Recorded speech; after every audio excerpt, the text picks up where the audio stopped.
For anyone watching this who may not know, can you provide a basic rundown of what the 20-Sided Tavern is and how maybe the origin story of how it came to fruition? Yeah, what it is an interactive experience where you play Dungeons and Dragons with 500 of your closest friends. It is everything that D&D is and everything people love about D&D, just bigger and better and on a theatrical level with riddles and puzzles and games, and it's a different experience every night.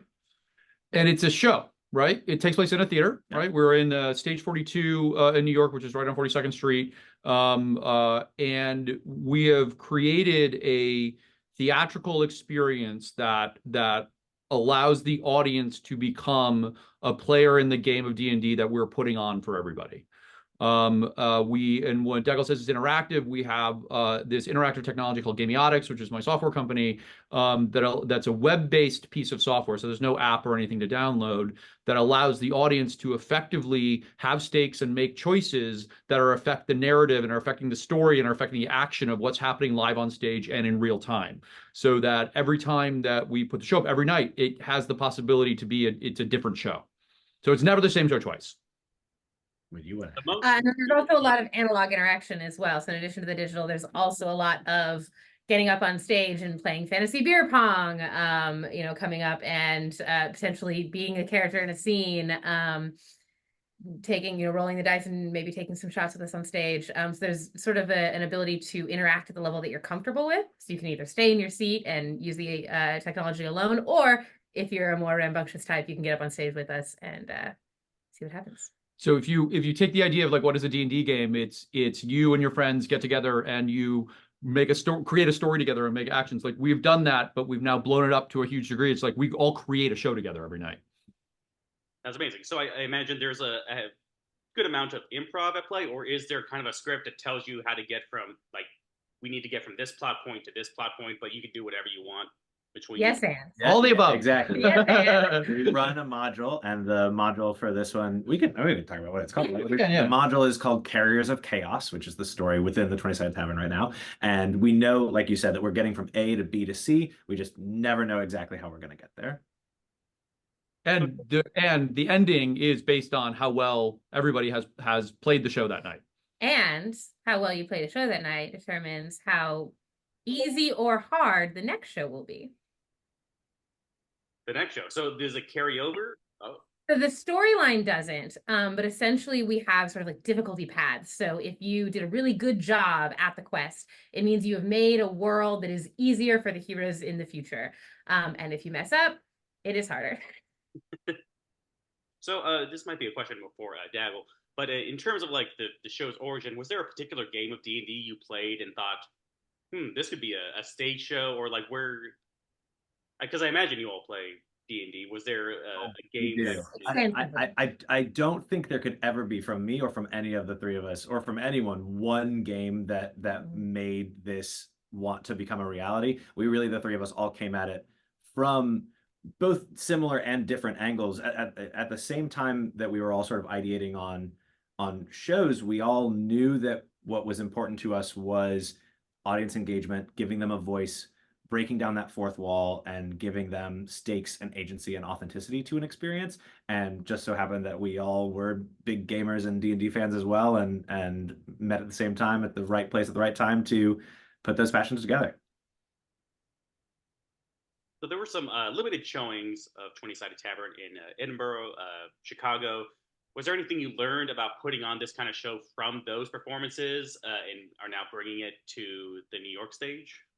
So much. One of the really important things about interactive shows is it's very hard to learn without an audience.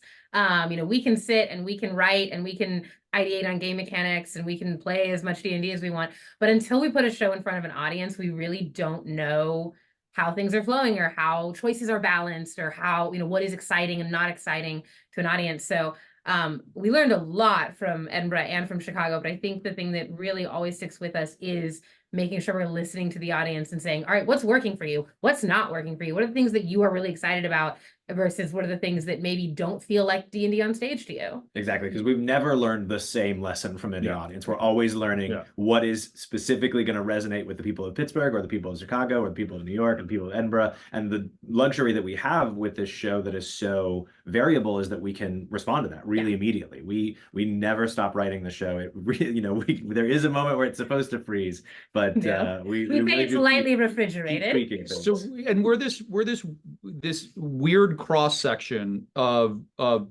people who have chosen a life in stage entertainment and live stage entertainment, who also are hardcore dedicated gamers, right? And we started where all three of us were working together during the pandemic. We were doing something online together, which is, well, this idea was born in many different places. The current iteration of it came together during the pandemic because we saw this opportunity to pioneer what we call as in-seat interactive entertainment, and taking this idea of experiential and or immersive, although we don't really use the word immersive that much in the way we talk about this, although it is immersive in nature, to live stage, and doing it in a way that allows gamers to have the type and feeling of gaming, right, that they would have at home or at an arcade or at a board game, but in a live stage experience. And it just so happened that Dungeons and Dragons was the absolutely perfect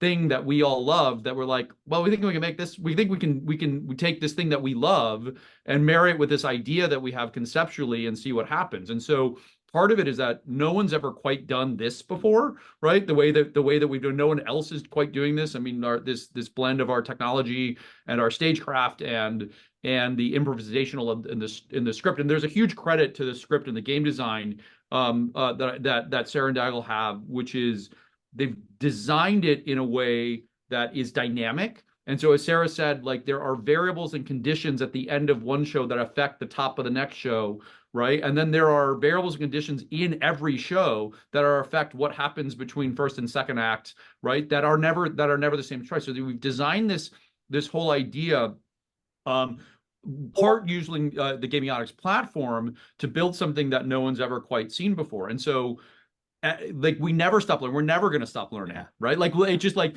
yeah, we learned a lot in Edinburgh and Chicago, but like we're literally learning in tech, being like, oh, there's this new idea we threw on stage. That's interesting. Like, we did literally just today make a pretty big story change that we're working through this afternoon. Yeah. So, but that's the fun. Is that like no one's ever seen anything like this before, so that we have an enormous amount of space to play, right? So that's been great. I mean, that whole process has been great. Absolutely. You kind of touched on this of always learning from like each audience you've had. Is there a specific audience that maybe stands out because maybe they prompted a story to go in a direction that was extremely difficult, or something so novel that like you hadn't thought of, and now like an example? There's like two things that I think stand out in both of our minds, right? Which I think surprised us along the way. So we've done these runouts before, and 2 years ago now at the DR2, we were doing a week in prep at this theater in New York, this 99-seat theater in New York, in prep for the Edinburgh Fringe Festival. And so we were testing out. So we're now on our 5th campaign that has been written. So this is a brand new campaign that has been written for New York, and the 5th one. So this was our 3rd campaign. So it was our third campaign, and this audience member showed up, right, with his sons, and they had printed out. We had character descriptions of the possible characters that could be played that night, and they had printed it all up, and they came invested, already, like, about what the experience would be, and that taught us something really, really kind of valuable in that. The amount of investment that people have, not only in this brand, in the Dungeons & Dragons and in the game itself, but what they want and what they're trying to get out of it before they've even seen it, right? And so that actually taught us an enormous amount about the investment. And then, of course, there is that's my thing, is like there are two kinds of audiences that we get a lot of the time that are so suited to this, and one is the rowdy crowd, right? Who obviously, like, they're playing D&D like they're doing it at home. They're getting really involved in the action and laughing and interacting. And then there's another set of audience that is just as exciting, but they're the game players and they are tuned in. And sometimes as a performer, it can get really scary because you're not getting the kind of like immediate feedback that you expect because they're just so focused on playing the game and getting the game right. And those are two of my favorite kinds of audiences. And that preparation that they do and that investment that they're making beforehand, like as we started getting running in Chicago, we were surprised. And like this is the twin story, right? Sure. Right. Like, because I mean, that was just such a like. Okay, sure. Sure. So there's the preparation, but also like what I always say for this show is that we all need to maintain the capacity to surprise everyone, and that includes the audience. We are just constantly surprised by the audience. And one time when we were in Chicago, there was a show that there were two twins there for their bar mitzvah.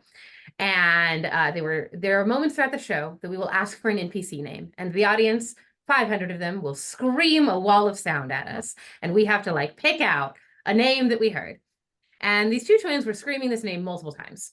And we finally caught it, and we said, that sounds like a real name. I'm going to real quick Google this to make sure that this is not a problem, that we say this name on stage. So I Googled it, and it was the Prime Minister of Luxembourg. And why these two twins were obsessed with the Prime Minister of Luxembourg, I could not tell you. But it became that changed that entire scene because the arc for that NPC became about politics all of a sudden. And that's not what that NPC was there to do. But for the audience that night, yes, it was what that NPC was there to do. So it's all about them sort of giving us these gifts and then us being able to give that gift back to them and play in that space together. And then the entire audience gets to enjoy that, right? I mean, that's the joy of it, which is they came prepared, they got something, right? Where they might not have gotten it that night, but then it was so good and it was so fun that it turned into a thing that night at the show that everybody got to play in, right? That sounds amazing. So, playing just D&D yourselves, has doing this show, since you've been working on it for, sounds like a couple years now, has it impacted how you play D&D recreationally when you're just with your friends and not performing for an audience? I would say they both feed the other, right? The each D&D other. playing at home feeds the 20-Sided Tavern, the 20-Sided Tavern feeds D&D at home. I've always personally been, a bringer of tactile puzzles and like, here's something you physically have to solve, or here are clues hidden all around the house. And I think that it's fun to get to explore the lines of theatricality at home, which we get to sometimes workshop things in that way here and vice versa. So Yeah, I think there's something about the ensemble building of the show that helps play D&D at home, and knowing that everyone has a role to play throughout it, and that sort of balancing that when you're playing D&D, it's not just about you or your character, it is about the whole party and the story that you're telling collectively together. I think a lot of times it's easy to think of the DM and the players as separate entities at home, and here it's so very clearly we are all telling a story together. So being able to take that into at-home games has been good as well, of like, oh, we're all telling a story together. We are playing a game, but we're also telling a story together, and that's sort of the heart of that.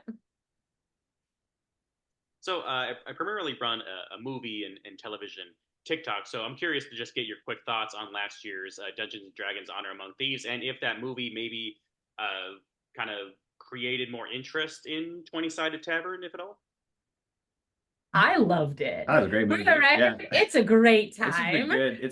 I was very surprised and excited that it was a very good D&D movie. Yeah. And also just a good movie. There was a moment during combat that you can tell they're going in initiative order. Right. Oh, yeah. And that it's lasting 6 seconds. And I just thought that was such a good detail. And the thing with 20-Sided Tavern is, we are all nerds. It is by nerds for nerds. Right. And so to see that also reflected in other media is really exciting, to see the care that is put into this and saying this thing that we all love and we all know the crunchy things about, seeing that be put into a media that is then more accessible to a larger audience.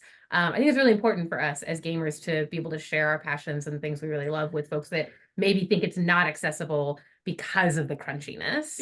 Accessibility for us is actually a really key pillar of how the show was built, in that we wanted to create something that you didn't have to know anything about gaming, anything about fandoms, anything about Dungeons and Dragons at all to come in and have like the time of your life, right? And so that from the beginning we set to build out a show that satisfied that need to make it accessible, because you know, as when doing something building something by nerds for nerds, there's kind of a third part to it, which is and convert more people into nerds, right? Yeah. And so we since the beginning we have been successful at bringing people in through the doors who now will go see the D&D movie because now they know something about D&D,